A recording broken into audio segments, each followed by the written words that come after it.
Hi everyone, my name is Danny Lachmandas with the Talent Tap podcast. Here with us today we have William Vanderbloemen. Here he is.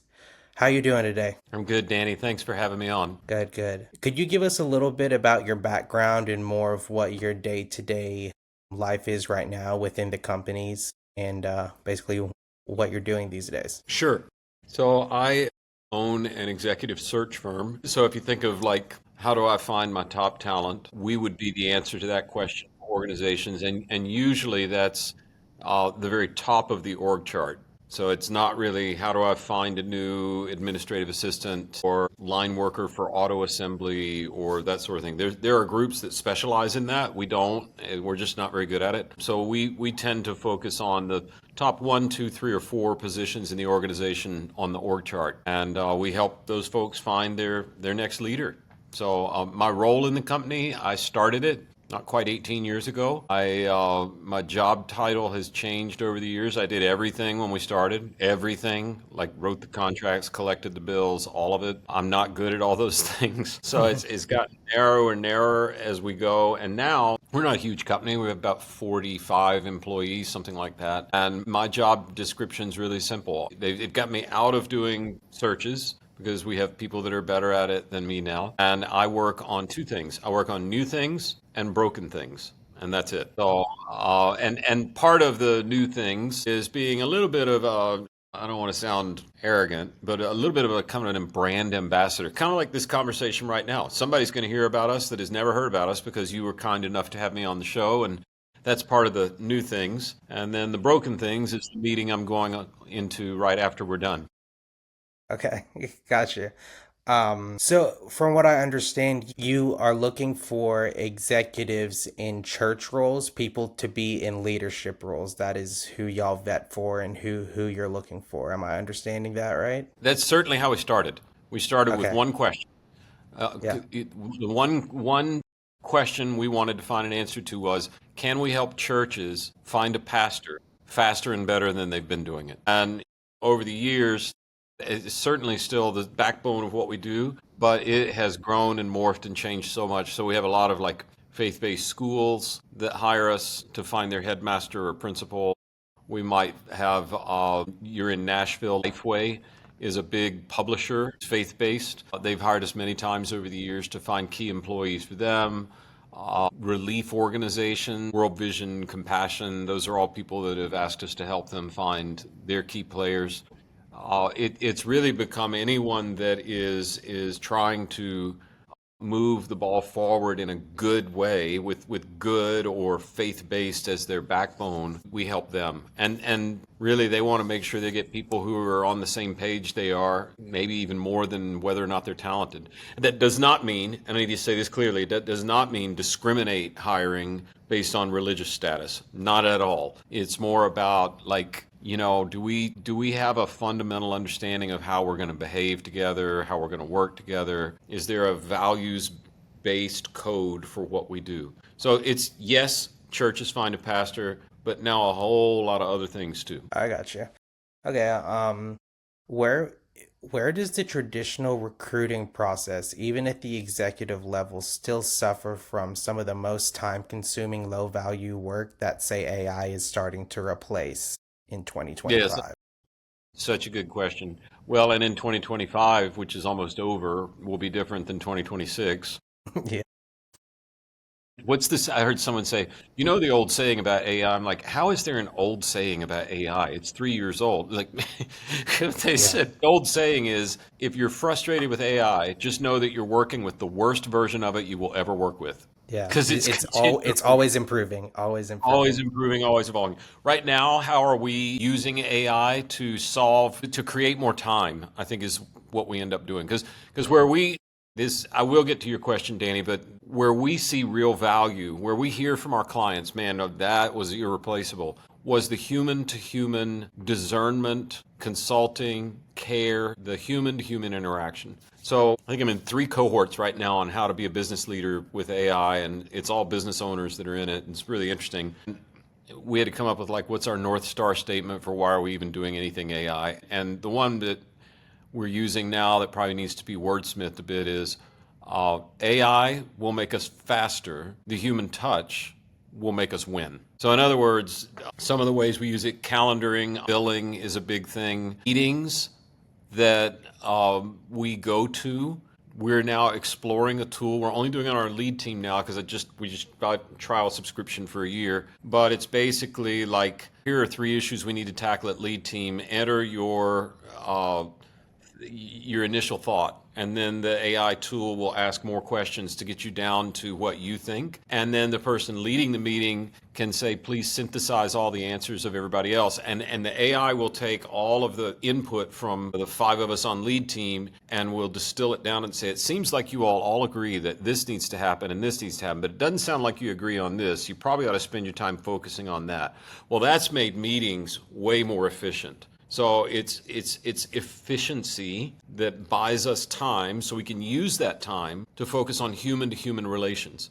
So that we're tech-driven, we're tech-supported, we're powered by AI, but I don't think at the moment, this could change, I don't think anyone of our clients really wants a machine picking their leader for them. Oh, makes sense. Yeah.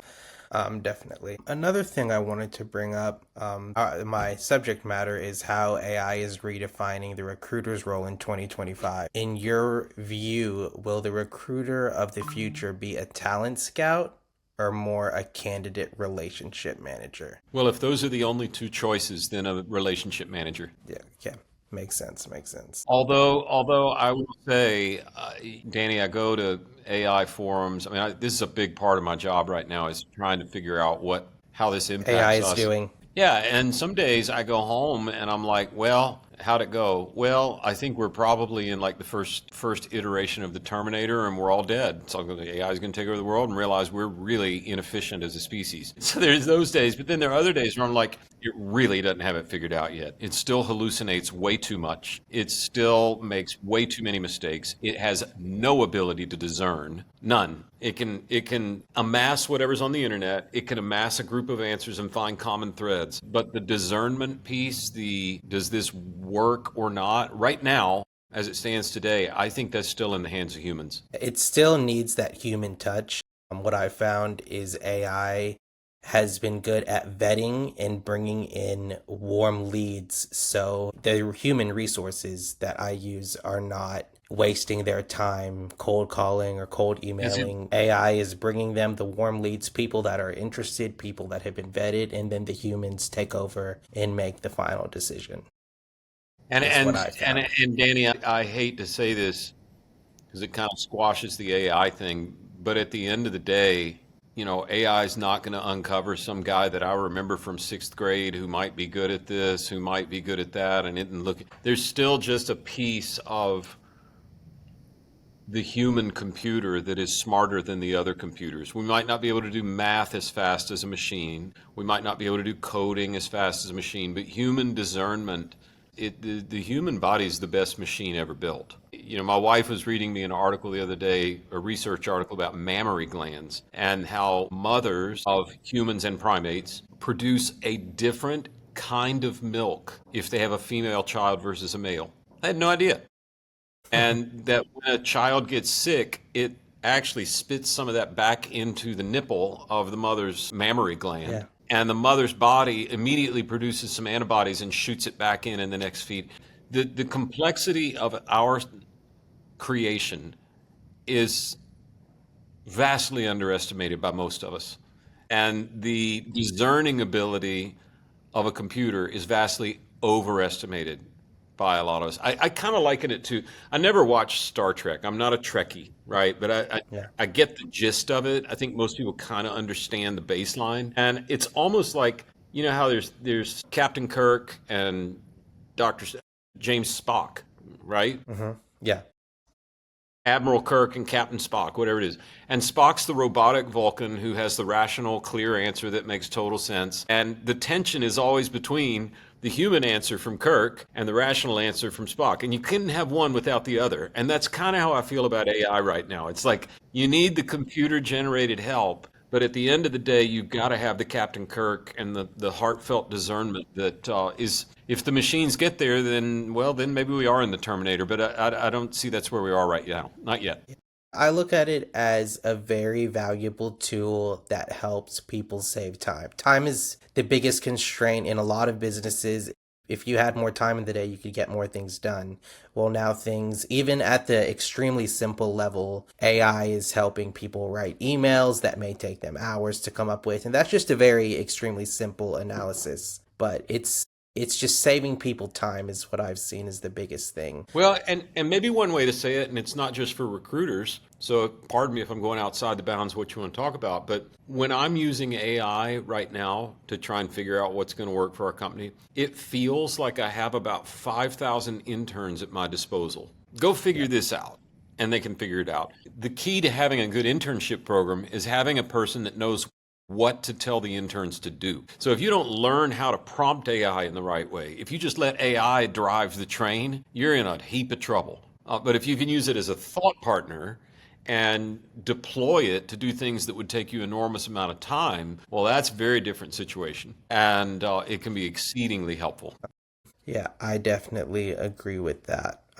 Like I said, I run a couple small business myself. I grew up in a business family, so we are seeing it in our everyday lives at a small level. And peers that I have that own businesses, they are now looking into AI. Just everyone seems to be gearing toward it, but more towards the recruiting agency side. Recruiting agency growth has always been capped by the number of human hours they can bill. How does the adoption of AI fundamentally change the business model and potential to scale in the staffing industry? Yeah.